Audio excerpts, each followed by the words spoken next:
Now the civilization we are living in, we are breathing in, आप खुद एक overview ले इस सिविलाइजेशन का, खुद एक बार गौर करें, आराम से सोचें कि इस वक्त हमारे साथ गेम क्या हो रही है, हम किस फितना में हैं। हर वो चीज़ जो इस्लामिक है, जो रिलीजियस है, जो कि प्रिंसिपल्स के मुताबिक इस्टेब्लिश हो चुकी है, हमारे स्कॉलर्स बता चुके हैं, उसको चैलेंज किया जा रहा है और इस मैसिव लेवल पे चैलेंज किया जा रहा है कि आप सोच भी नहीं सकते।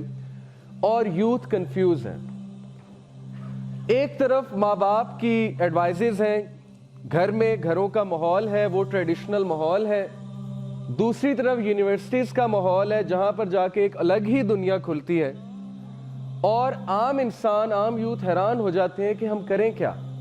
एक तरफ माँ बाप हमें समझा रहे हैं, एक तरफ घरों का माहौल है, एक तरफ मुआशरा कुछ कह रहा है, एक तरफ कल्चर कुछ कहता है, रिलीजन कुछ कहता है, दूसरी तरफ हर चीज़ ऑपोजिट है। यूनिवर्सिटीज़ में किस किस तरह के इवेंट्स हो रहे हैं, किस किस तरह की गैदरिंग्स हो रही हैं, टीचर्स कुछ और बता रहे हैं, तो ये चल क्या रहा है हमारे साथ। And then look at the media,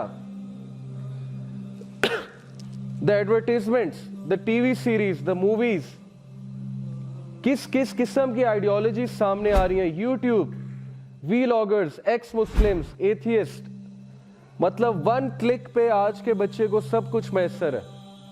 6-7 साल का बच्चा अगर यूट्यूब पे चला गया तो कभी भी उसके सामने वीडियो आ सकती है कि इस्लाम में क्या मसला है और प्रॉफिट मोहम्मद सल्लल्लाहु अलैहि वसल्लम में क्या मसला है, यानी उनकी शख्सियत पे क्या एतराज़ात हैं। So imagine the impact this फितना can have on ourselves and our generations. और ये हो रहा है, हमारे सामने हो रहा है। डाउट्स एंड डिज़ायर्स, हम शुबुहात और शहवात से घिरे हुए हैं और समझ नहीं आ रही लोगों को कि करना क्या है, कैसे करना है। लोग प्रैक्टिस करना चाहते हैं लेकिन फितना ऑफ द इंटरनेट वो इतना ज़्यादा है, इतना हावी हो चुका है कि हम ज़ॉम्बीज़ बन चुके हैं। हमारा लाइफस्टाइल इस वक्त हर उस चीज़ के ख़िलाफ़ है और हमारी सोच इस्लामिक फ़िलासफ़ी से इतनी दूर जा चुकी है, इतनी दूर जा चुकी है कि मैं आपको बता नहीं सकता, इल्ला ये कि कोई अभी से बचा हुआ हो, लेकिन मेजॉरिटी जो है बहुत दूर जा चुकी है।